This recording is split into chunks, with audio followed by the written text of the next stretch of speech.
Bom, pessoal, a ideia desse primeiro painel é para a gente tentar trazer uma reflexão pública do momento que a gente está, o momento que a gente esteve, onde a gente está e para onde a gente ainda precisa caminhar. Estamos aí 3 anos da aprovação da Lei do Gás, a gente teve muita discussão, a IPBR, desde o começo da discussão da Lei do Gás, a gente trabalhou para ajudar nos debates e a botar essas pautas no dia a dia do setor. Eu lembro que a gente fez, em 2018, um debate que a Simone participou, junto com a Anshan, lá no Rio de Janeiro, chamou uma conversa sobre a Lei do Gás. Acho que foi o primeiro debate que a gente produziu, e de lá para cá a gente vem fazendo algumas discussões. Então, a gente tem uma estrada debatendo a Lei do Gás e que a gente acha de extrema importância para tudo que vem acontecendo no setor. E a ideia desse painel é a gente realmente mostrar o que a gente já conseguiu evoluir e o que a gente ainda precisa evoluir. Eu vou convidar as autoridades que vão compor aqui essa mesa comigo para a gente iniciar, então, esse debate. Eu não poderia deixar de convidar a diretora da ANP, Simone Araújo, para esse debate. A Simone participa das discussões sobre gás natural há muitos anos, e há muitos anos a gente conversa, né, Simone, sobre esse tema. Então, obrigado pela gentileza de estar aqui com a gente. Convidar também o Rogério Manso, presidente da ATEGás, a Silvi da POT, do IBP, Paulo Pedrosa, da Abrace, e o vice-presidente da Comissão de Minas e Energia, deputado Hugo Leal, também secretário de Energia do Rio de Janeiro. Obrigado a todos pela gentileza de vocês terem aberto um espaço na agenda e estar aqui com a gente hoje. Por favor.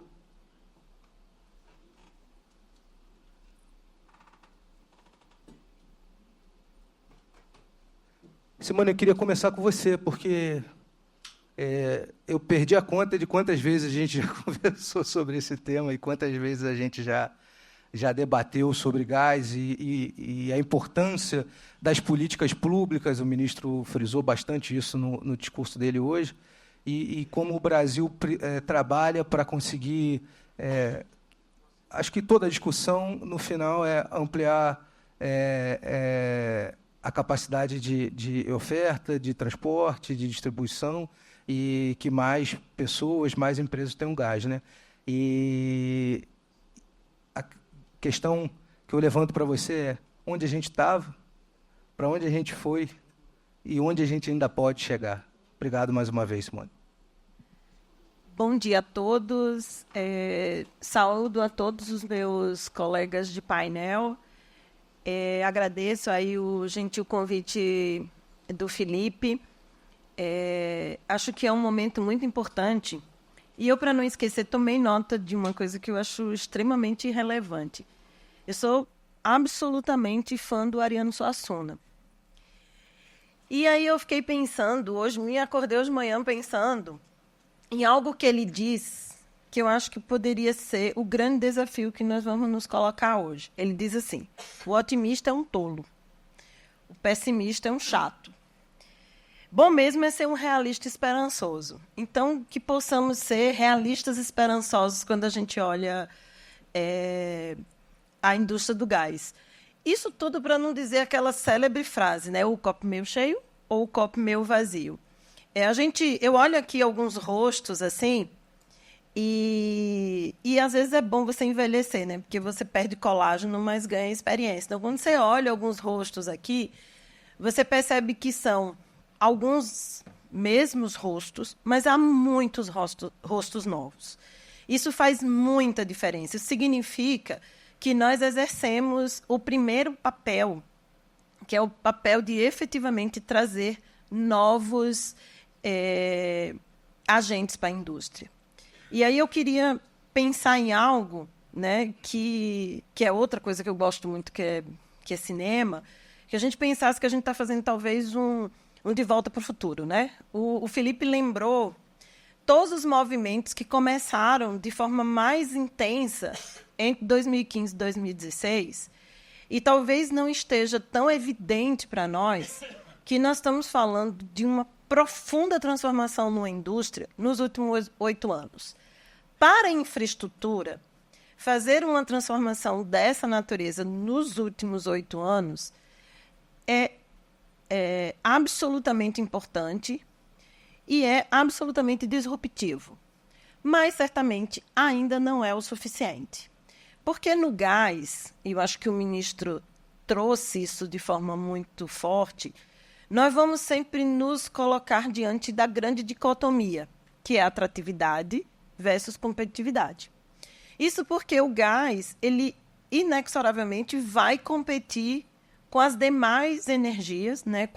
Ele é um bem de substituição, do ponto de vista econômico, e ele vai competir, inclusive, com a própria energia que ele gera, por exemplo, se estamos falando do setor elétrico. Mas o gás completa uma cesta de energia competitiva. Isso talvez explique por que esse caminho dessa transformação na indústria do gás, que olhou, inegavelmente, principalmente, onde haveria uma maior quantidade de gás. Eu converso muito com o deputado Hugo Leal e digo a ele da importância que um estado como o Rio de Janeiro tem por ser o estado onde há maior oferta de gás natural. Há um potencial transformador inimaginável num estado como o Rio de Janeiro. Mas onde essa denominada reforma começou de maneira efetiva? Começou no Nordeste. E quando você olha quaisquer estatísticas do Nordeste, e olha, não estou sendo bairrista aqui, tá? Lembra? Eu sou uma realista esperançosa. E o que fez a diferença no Nordeste, efetivamente? Ter energia competitiva. E essa energia competitiva, ela se ancora nas energias renováveis, eólica e solar, mas ela, sobretudo, é o retrato de uma transformação que traz alguns elementos essenciais. O primeiro elemento é diversidade na oferta. Hoje, basicamente, 81%, considerando os últimos dados da agência, demonstram que o suprimento de gás no Nordeste é feito por 81% de outras empresas, algumas delas produzem no pré-sal, mas, sobretudo, aquelas que produzem gás onshore. E esse efeito imediato é uma diferença de preço, levando-se em conta a média nacional, de 22% abaixo da média nacional de preço que é comercializado no resto do Brasil. Você pode dizer assim, se você quiser ser um chato, como pessimista, né?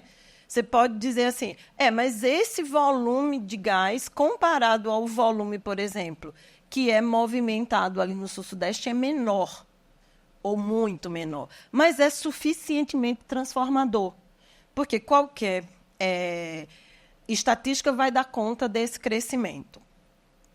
Acho que esse é o primeiro ponto, né? Então, certamente, a gente teve uma transformação muito grande e quase inesperada. Porque, de fato, a Heloísa está aqui e não vai me deixar mentir, nós fizemos um desenho enxergando ali o pré-sal como o grande hub, onde você teria o conceito de um portão que chega com muito gás.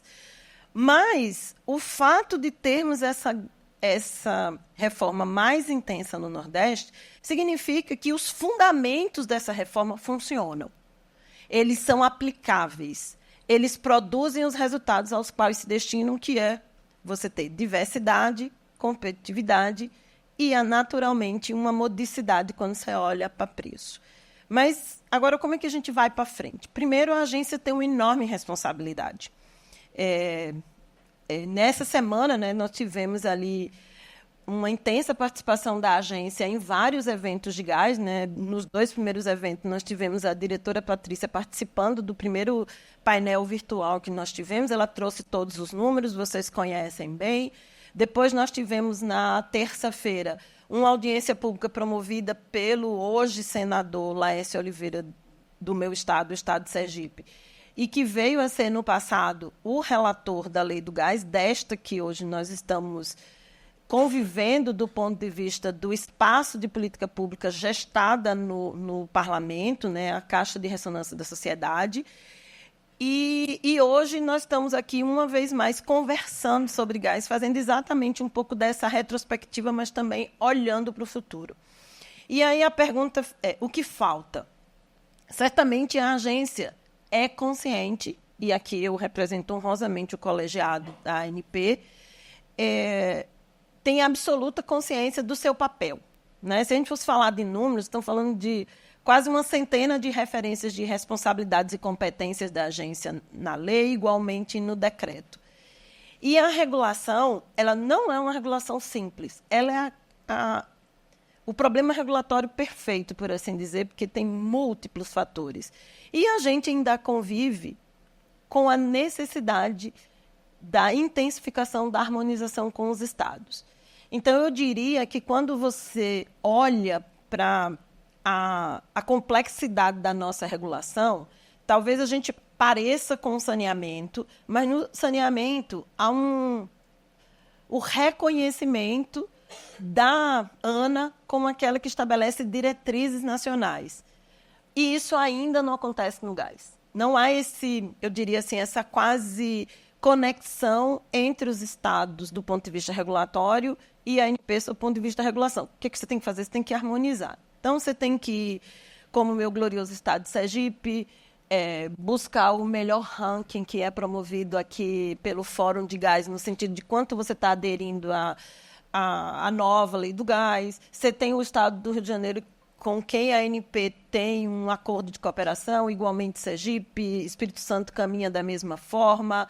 A Bahia hoje quebrou um paradigma excepcional de que é possível ter uma miríade de contratos. Hoje a Bahia Gás tem 15 contratos de suprimento.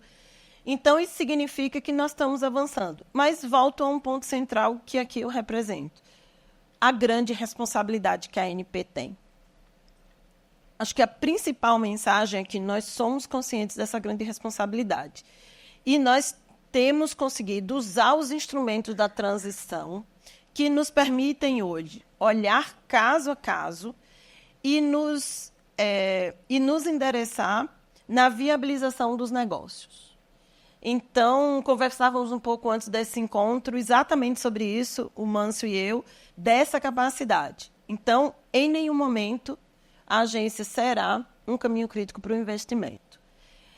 E acho que os grandes desafios que estão bem colocados na agenda regulatória que a gente debateu essa semana, eu considero, né, ouvindo este primeiro momento do discurso do ministro, que nós temos um instrumento excepcional que não existia antes, e ele é um instrumento que distingue o empoderamento da agência para o futuro, que é o gas release.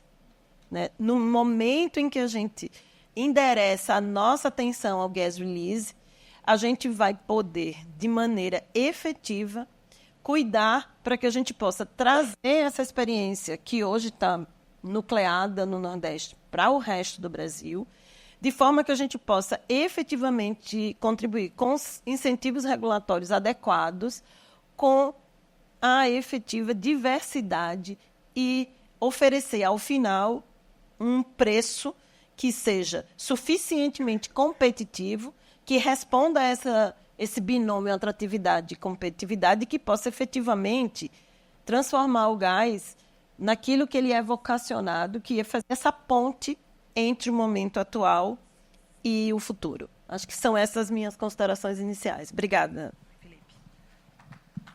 Obrigado, diretora. Passar a palavra agora para o Rogério Manso, que é presidente da ATEGAS. Obrigado. Manso, obrigado também pela gentileza de estar aqui com a gente e se deslocar até Brasília para esse bate-papo. Já rodeando já.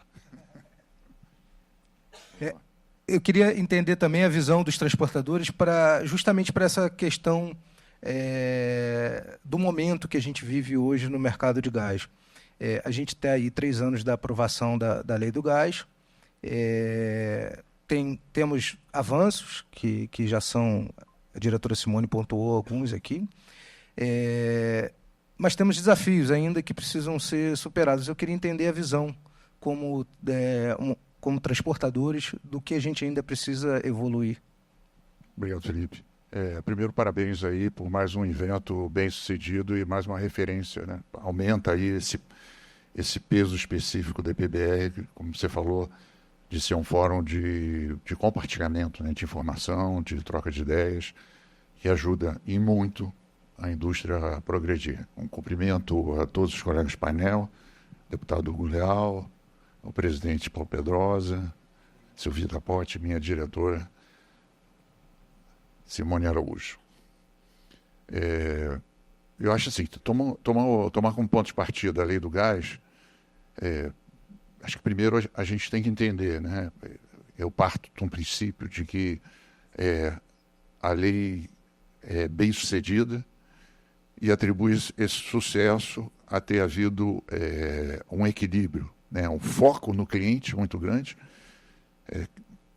Quem já me ouviu falar antes sabe que eu advogo o entendimento que a lei foi uma resposta a uma demanda bem colocada aqui pelo ministro hoje, uma demanda do mercado, não mais por acesso a gás, não mais por integração do gás, porque isso já vinha acontecendo nas décadas anteriores, mas chegou-se um momento que a questão é competitividade, né? Num cenário dinâmico, um mercado aberto, onde hoje a indústria, que representa, no nosso caso, por exemplo, 40% da capacidade contratada do nosso sistema é pela indústria. A parcela que vai para a termoelétrica gera energia, que também acaba indo em grande parte para a indústria. Então a indústria tem que competir com shale gas dos Estados Unidos, que a gente sabe que tem condições extremamente competitivas de produção. Mas você conseguiu atender esse interesse, ao mesmo tempo entendendo o que o ministro bem colocou aqui. Você precisava criar um ambiente de segurança jurídica, porque para você chegar a esses objetivos de atender ao cliente, você precisa ter um investimento pesado, de longo prazo e sem uso alternativo. Então, o risco do investidor que vem para cá é, obviamente, extremamente mitigado quando você cria esse ambiente. Esse é o resultado e, para mim, responde pelo sucesso que a lei do gás vem tendo. Isso é importante? Claro que é importante. Eu gosto de falar, até no sentido de provocar, que o gás natural vai estar com a gente pelos próximos 100 anos. Porque ele desloca os líquidos, no caso do Brasil um pouco de carvão também, mas desloca os líquidos, que hoje são os líquidos de petróleo, que hoje são responsáveis por cerca de 40% do nosso balanço energético nacional. E esses dois combustíveis, quando você olha a nível mundial, carvão e petróleo, ainda são responsáveis por grande parte da matriz energética e têm um papel dominante há mais de 200 anos. Então, a gente não entender que o gás vem fazendo esse papel, e não é de agora. Os que estão há mais tempo na indústria sabem que na década de 90 foi um período de grande percepção do mercado de que o gás era esse combustível que substituiria com benefícios para o meio ambiente, levou a uma transformação completa das companhias de petróleo e de novas companhias que entraram no setor. Na época, a questão do aquecimento global ao CO2 não era central, mas a questão, sim, dos particulados, do meio ambiente ali mais imediato era importante. Então, você tem uma lei que consegue abrir o mercado e gerar as perspectivas que já foram colocadas aqui ao longo do seminário, não vou repetir, é importantíssimo. E ter feito ela com esse equilíbrio, focando no resultado para o mercado e, ao mesmo tempo, viabilizando os investimentos na cadeia, tem, obviamente, o seu valor. Eu não vejo, e certamente não consigo identificar nos agentes da cadeia, tantos que estão presentes aqui, quanto provavelmente que estão nos assistindo, alguém que esteja envolvido com esse setor que não esteja fazendo um tremendo dever de casa. Então, eu acho que a indústria, de uma maneira geral, está mobilizada, mesmo os setores, os consumidores representados aqui pelo Paulo Pedrosa, mais diretamente, mas pela Silvia como presidente do Conselho de Usuários também, para nos dizer o deputado Hugo Leal, que representa, né, essa visão da sociedade de uma maneira mais ampla aqui, através do nosso legislativo, a ANP, que tem esse dever de defender ativamente. Então está todo mundo envolvido fazendo o dever de casa. E com consciência de que isso aqui não é um tiro de 100 metros. Isso é importante a gente dizer, não é um tiro de 100 metros, não é uma corridinha de 400 metros, não é uma corrida de fundo de 800 metros. Eu não posso dizer que seja um Ironman, né? Talvez a meia maratona, uma maratona a gente pode chamar, e não é sem percalço. Então, obviamente, em determinados momentos, a gente vai ter um foco numa questão específica ou outra, mas a verdade é isso. Estamos progredindo e estamos caminhando. Falando mais especificamente das transportadoras, talvez 2 referências eu posso trazer aqui. O portfólio de investimentos, medido pelo plano quinquenal das transportadoras, antes da aprovação da Lei do Gás, somava 6 bilhões de reais. Esse era o investimento que estava formalmente nos comunicados das transportadoras. Aprovada a Lei do Gás, ele foi para 18 bilhões de reais. Esse é o valor que a gente continua divulgando até hoje, mesmo sabendo que as revisões têm sido para cima. Alguns, o Labanca, por exemplo, teve a oportunidade de colocar durante a semana 5,3 bilhões pela TAG, aí no plano de investimento quinquenal. Eu estou falando da revisão que foi feita logo depois da Lei do Gás, há 3 anos atrás. Então, já tem um número novo da TAG que certamente leva os 18 para a faixa aí de 19 a 20. No início desse mês, nós entregamos para a Superintendência de Movimentação, que está debaixo da diretora Patrícia Baran aqui presente, o chamado Plano Coordenado de Desenvolvimento do Sistema de Transporte. É um plano com uma visão de 10 anos, que busca abordar uma série de questões da segurança de suprimento, indo até a diversidade de novas fontes. Ali a gente vai encontrar esses 18 bilhões de uma forma muito direta, nominada, projeto a projeto, mas vai encontrar também alguns projetos em fase conceitual e pré-conceitual. Eu adianto aqui para vocês que a gente somando esses projetos, e temos que entender que nessa fase conceitual e pré-conceitual os valores ainda são uma estimativa com uma faixa de variabilidade muito grande, mas já somam a mais de 30 bilhões até 2033, o que é uma prova do potencial desse mercado. Eu falo para o pessoal que isso é a ponta do iceberg, porque quando a gente olha para os 18 bilhões, eles são essencialmente ampliação do sistema. Quando a gente vai para essa fase exata de década de 30, basicamente você já está falando de extensão, né? Você está indo além de você ampliar o sistema, você está criando o atendimento, ampliando o sistema, normalmente você está ampliando capacidade de atender os mercados existentes de uma maneira geral, ainda que você tenha ali uma série de outros investimentos também. Mas quando você fala em 2033, basicamente você está indo além da apreensão e chegando a novos mercados. Como eu disse, falo aqui com alguma cautela, porque alguns projetos ainda estão em fase chamada pré-conceitual e conceitual, mas mostra, dá uma ideia desse potencial. Bom, os transportadores não têm parado por aí. Eu diria que o grande movimento que eu percebo, a gente pode falar de várias vertentes, mas o grande movimento que eu percebo é basicamente chegar mais perto do mercado, chegar mais perto do cliente, ouvir mais. É um mercado que abriu. É uma característica quando você passa por esses processos. Quando a gente abriu o mercado de líquidos lá atrás, foi um processo muito semelhante. É um diálogo, no início, basicamente uma tentativa de convergência, de visões, aqui no detalhe, porque de uma maneira geral, o groundwork, a base para esse diálogo já está estabelecida pela regulação, mas passa a ser um aprimoramento.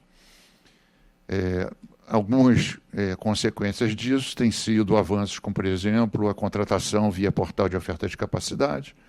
Grande parte de vocês aqui já conhece. Antigamente o cara tinha que pegar um avião, vir com uma série de documentos debaixo do braço para participar de uma chamada pública. Hoje ele entra na internet e contrata a capacidade lá.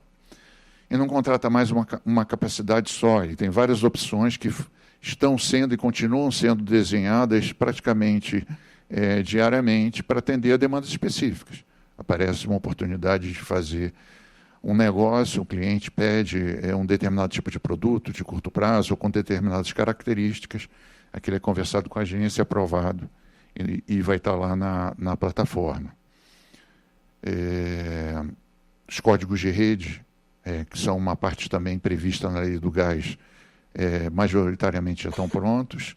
Estamos abrindo um diálogo com os carregadores sobre esse tema aí, com o apoio do Conselho de Usuários.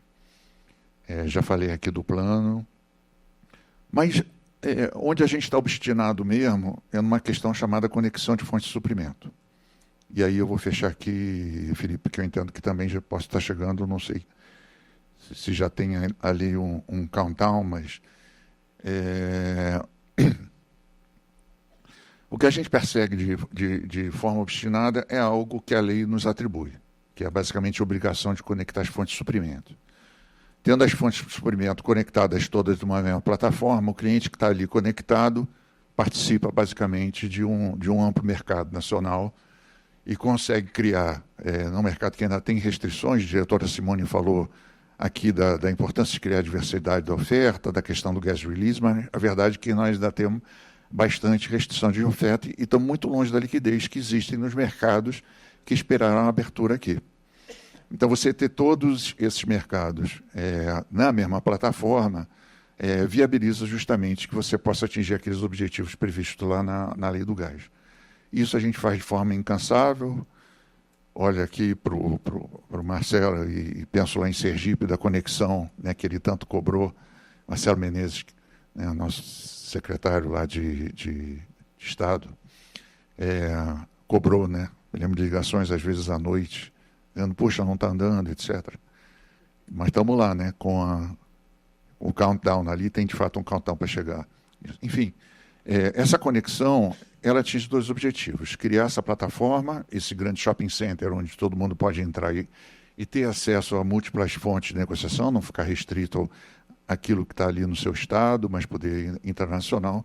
Mas tem também um outro efeito que é a grande batalha nossa, que é a modicidade tarifária. Porque a partir do momento que você tem volume trafegando na rede, você rateia aquele custo que é fixo. A gente trabalha dentro do sistema, como é sistema de transmissão, com receita máxima permitida, o custo é fixo.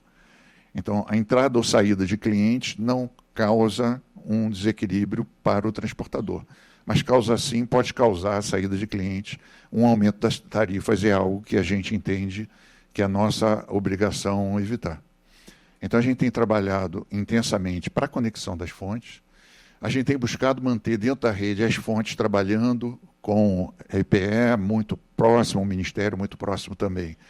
Garantir que as térmicas que estão conectadas, o papel delas e a flexibilidade que elas promovem para o sistema que eu falo aqui agora, para o sistema elétrico. Uma térmica conectada no sistema de transporte tem um tempo de resposta muito mais rápido, tem uma confiabilidade muito mais rápida do que praticamente qualquer outra fonte, principalmente uma fonte desconectada que dependa exclusivamente de GNL. Mas ela garante também, estando lá dentro, ela compartilha. As termoelétricas, para vocês terem uma ideia, são responsáveis hoje pela contratação também de um valor equivalente à indústria. 40% da capacidade de transporte é contratada pelas termoelétricas.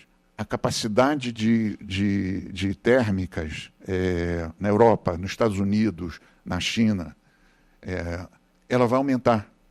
A frota instalada, como se chama, ela vai aumentar em todos esses países. Porque com a entrada dos renováveis, você precisa de cada vez mais capacidade para lidar com aquelas amplas intermitências que você tem durante o dia.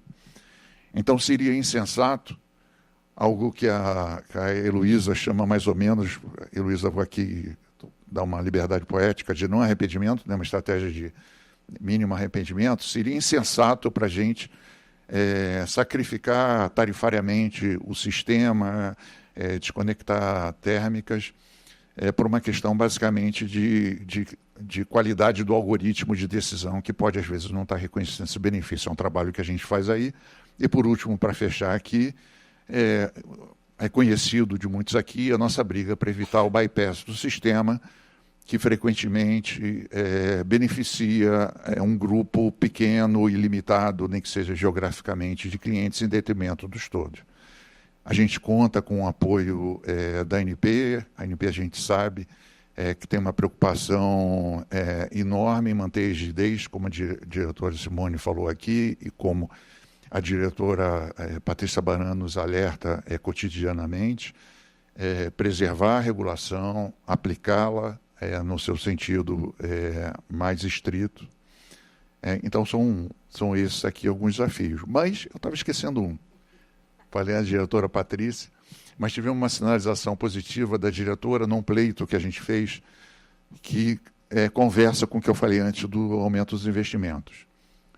A gente pleiteia junto à agência, dado aí a atividade muito grande na regulação, que se aplique um dispositivo, está aqui na audiência o Fernando Matsumoto e outros do Ministério, que previram lá dentro do decreto que regula a lei do gás, que a agência tem o poder para viabilizar investimentos importantes, tomar decisões específicas. Então, a gente tem um pleito para aquelas decisões que envolvem investimentos que são necessários hoje, já, para garantir o abastecimento nacional. Leia-se Estação de Compressão de Japeri, Gazig, alguns outros, são poucos, mas se aplica ali um regime coberto pelo decreto. Desculpe aí me alongar, mas espero ter ajudado. Obrigado. Obrigado, Manso. Vou passar a palavra para a Sylvie, mas antes, Sylvie, eu vou fazer só 2 pequenos registros. A diretora Simone citou o senador Laércio Oliveira, que foi relator da Lei do Gás na Câmara, e agora está no Senado. O senador, a gente conversou ontem, ele estaria nesse painel, teve um compromisso, não pôde estar aqui com a gente, mas ele vem ao evento, vai almoçar com a gente, ele vai estar aqui hoje. O segundo registro é que a gente convidou os representantes da ABGás para participar desse debate também, mas eles têm uma reunião, um conselho exatamente na mesma data de hoje, a agenda não bateu, mas na Gas Week 2025 certamente eles estarão aqui com a gente. Sylvie, por favor, a gente queria entender a visão dos produtores para esses desafios que a gente ainda tem na Lei do Gás. Obrigado mais uma vez por estar aqui com a gente. Obrigada, Felipe. Primeiro, agradecer à IPBR por nos oferecer, né, um momento assim, de debate, de encontro também. Toda a indústria está aqui. Parabéns, né, mais um evento muito... E por sempre nos manter informados. Se tem uma fofoca na indústria, está na IPBR. Saudar também os meus companheiros de mesa, que representam poder público, as empresas privadas e toda a cadeia de gás, e em nome deles também saudar todo mundo aqui, muito feliz de ver que os produtores estão aqui também, com as suas equipes. E aí, eu tinha algumas notas, mas Simone e o Manso já falaram tudo, então vou ter que improvisar. Que, na verdade, eu gostei da maratona, viu? É uma maratona, e, como Simone bem lembrou, começou antes da Lei do Gás, começou com os trabalhos, né, do Gás para Crescer em 2016.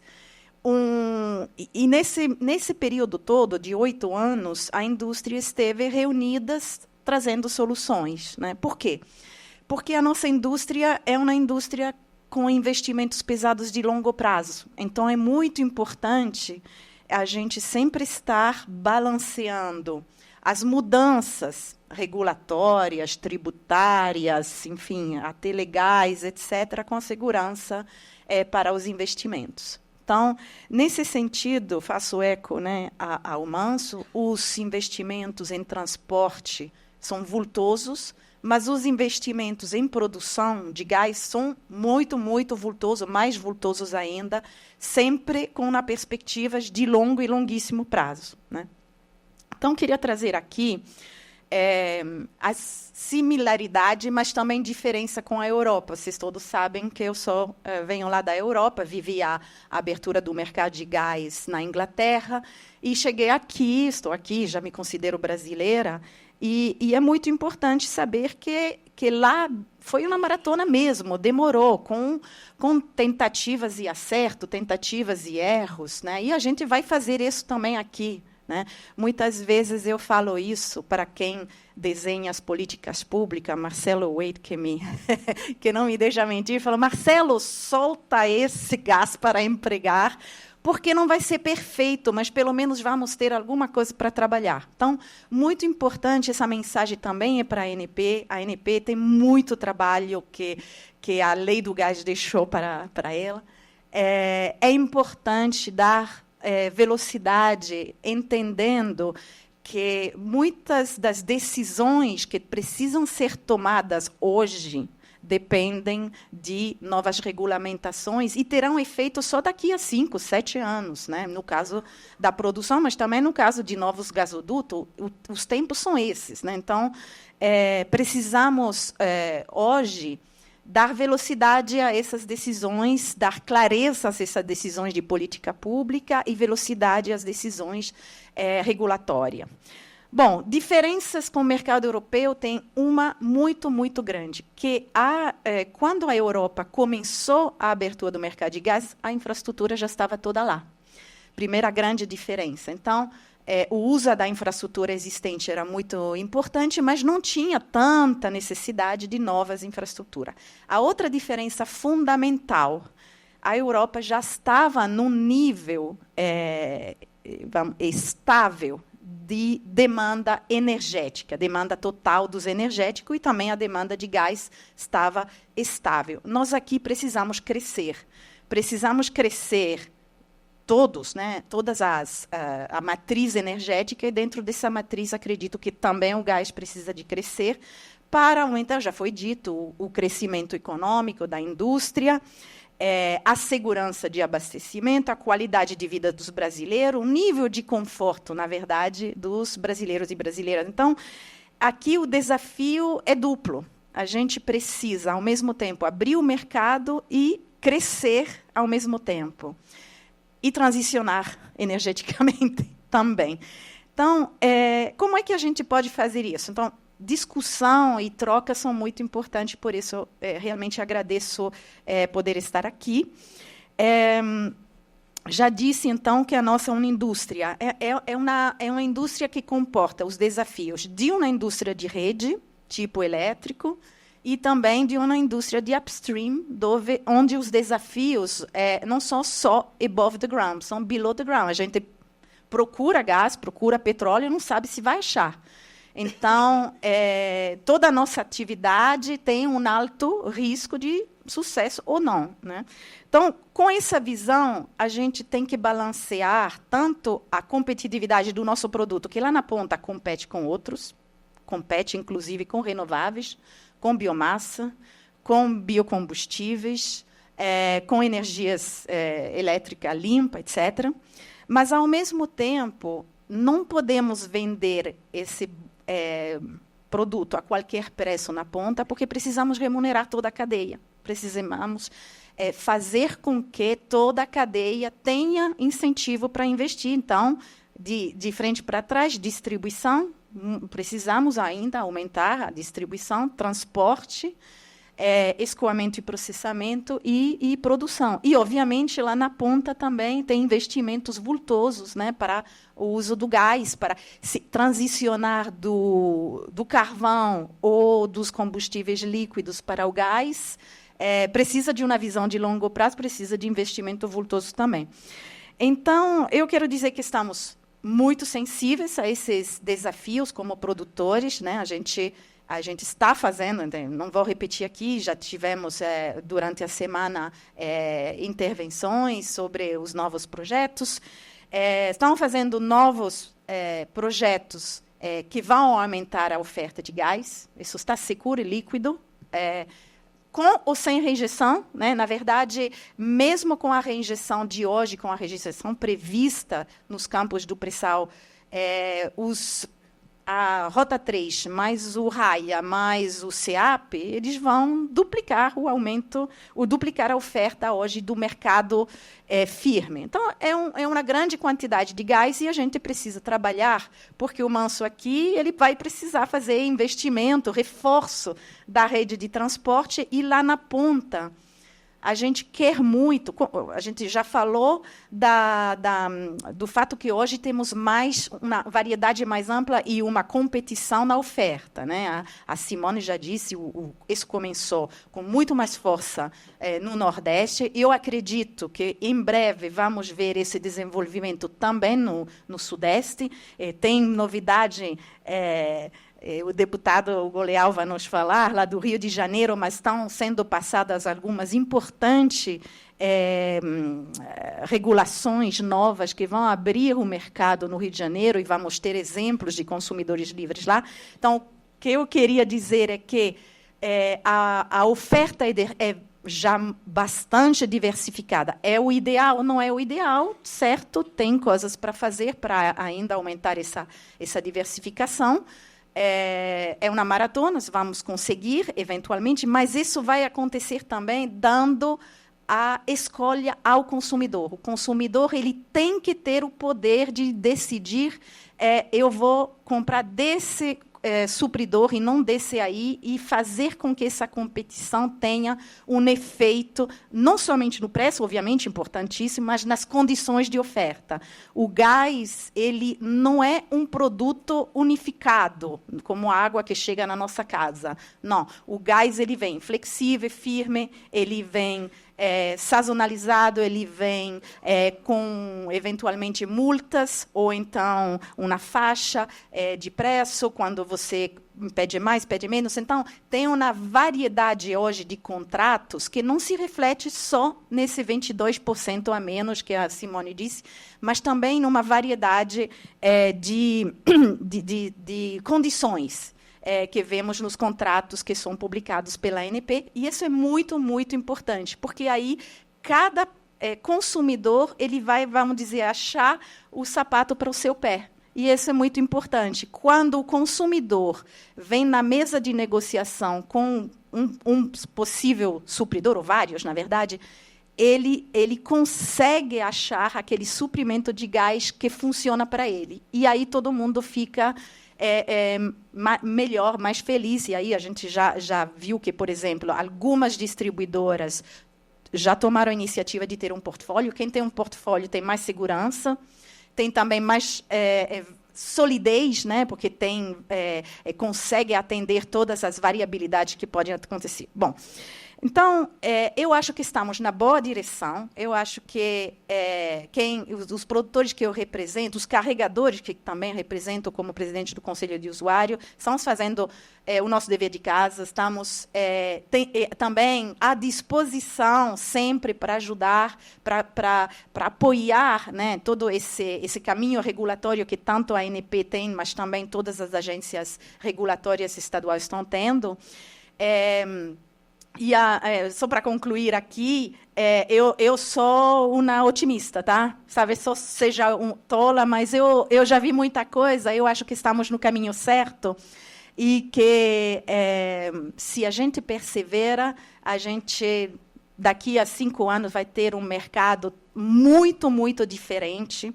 Talvez com outras fontes também, quem sabe da Argentina, outras fontes, muito mais biometano, acredito também nessa fonte nova que vai entrar no nosso mercado.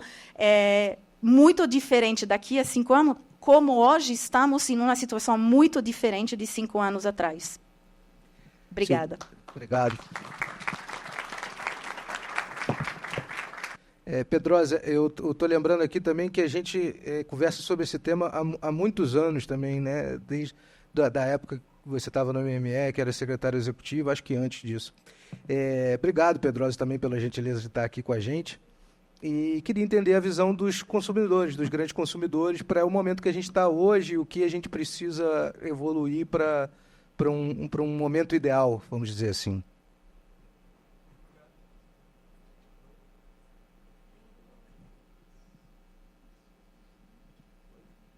Pronto, bom dia. Obrigado, Felipe, Simone, Manso, Silvi, deputado Leal. Eu acho que talvez os que me conhecem, eu tenho assim, a ansiedade, né, do otimista, mas que quer enfrentar as dificuldades, não deixa de olhar para as dificuldades. Hoje eu saio um pouco mais otimista. Acho que o ministro aqui na fala de abertura mostrou consistência e um rumo, e é importante reconhecer, né? O Ministério de Minas e Energia tem hoje uma das melhores equipes, né? O ministro montou uma equipe com profissionais competentes, então isso nos permite um pouco de otimismo e na expectativa de, quem sabe, nos próximos dias nós vamos ter fatos novos que vão nos animar ainda mais. Mas a indústria está preocupada. Nós temos um problema grave de competitividade, nós temos a questão da transição energética, que o Brasil é o país da energia limpa, ela tem que vir para impulsionar a indústria e desenvolver o país. Nós temos uma demanda potencial gigantesca para o gás natural, para descarbonizar os processos produtivos, a gente repete sempre, e não para carbonizar o setor elétrico.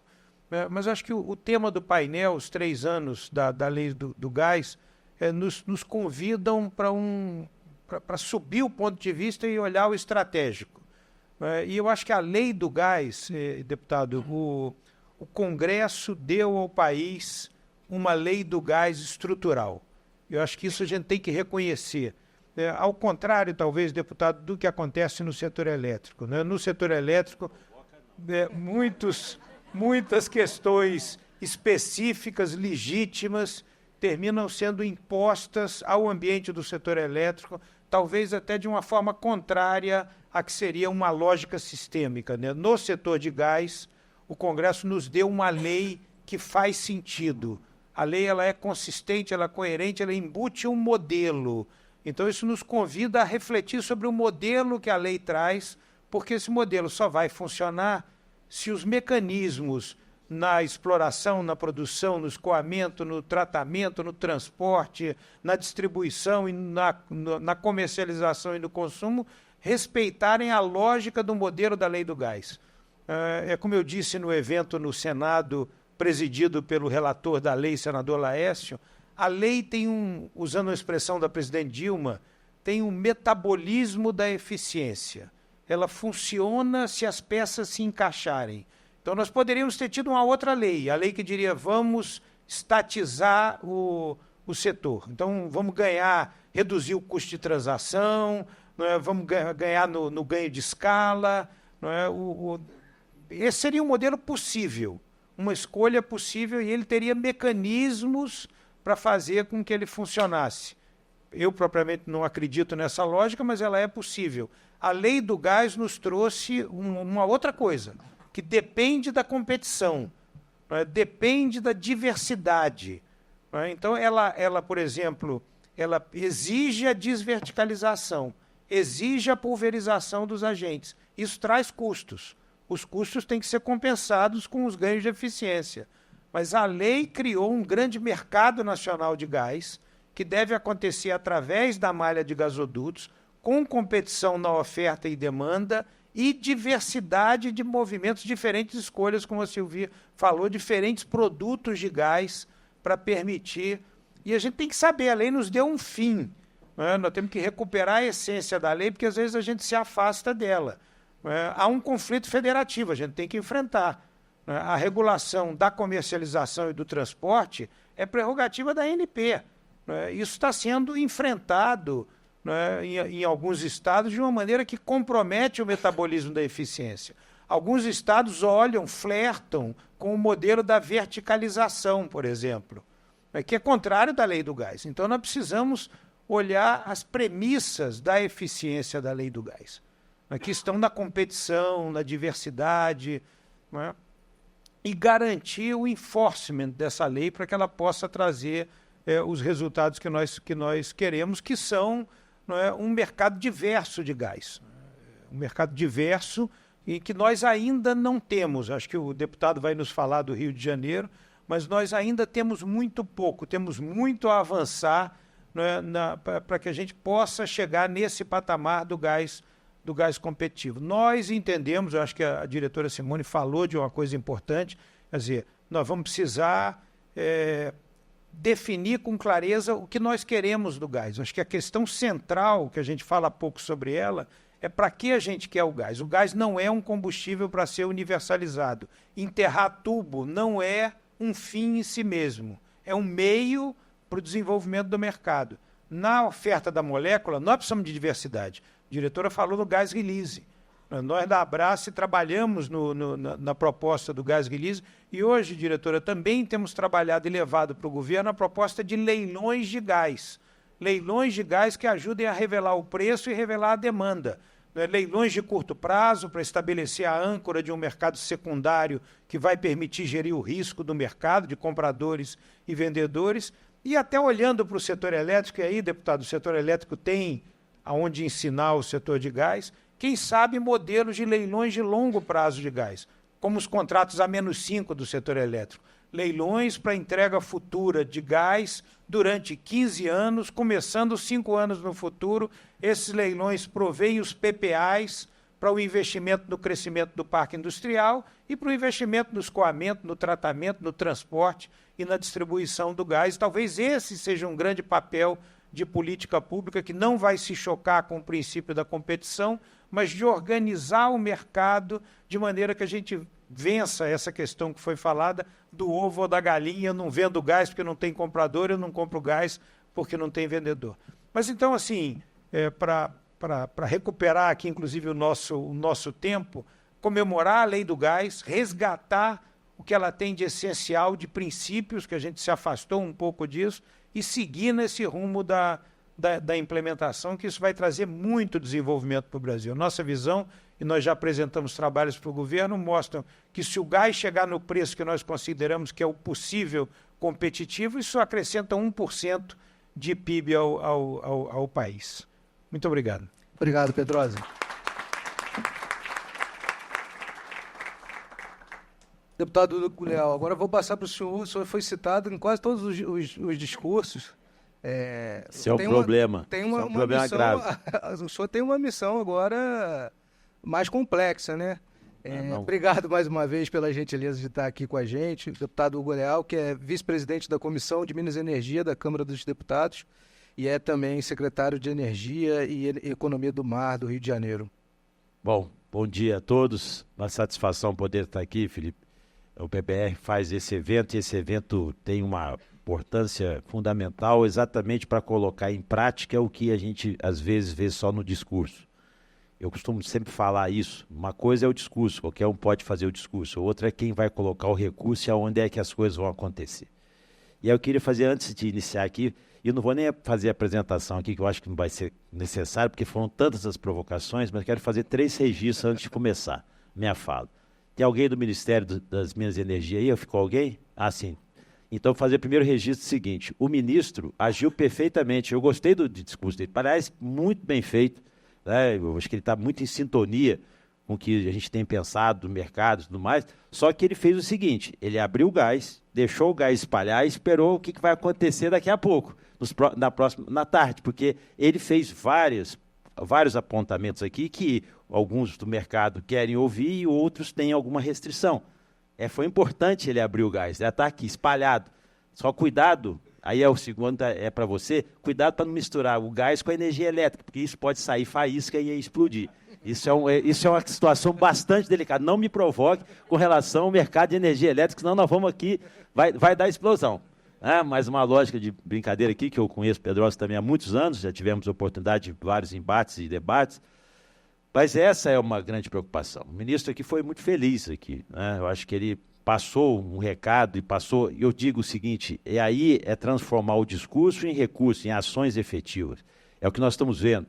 E concordo com o que foi falado aqui, o ministro montou uma equipe muito técnica, muito boa, é bom de dialogar, é bom de falar, e não por acaso o estado do Rio de Janeiro é o estado que acaba sendo o principal diálogo nesse segmento.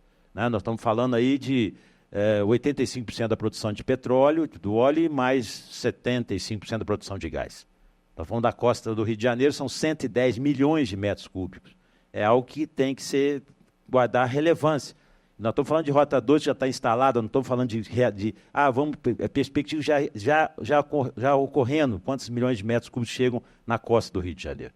Então, a relevância para a gente é importante. E aí, às vezes, alguém chegou e fez um comentário, um colega aqui, que eu não declino o nome, falou assim, mas agora você virou a menina, virou a representante, o representante da indústria de petróleo, agora você fala só de petróleo, de gás. Eu falei, querido, se eu morasse no Mato Grosso, eu defenderia a soja.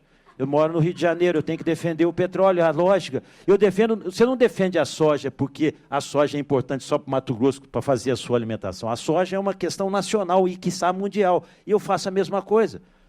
Não tem como desconhecer a cadeia de óleo e gás aqui. E concordo que o gás é mais de 100 anos. Vai continuar, mesmo que você não use, ele vai estar aí. Isso é fato. Isso é fato.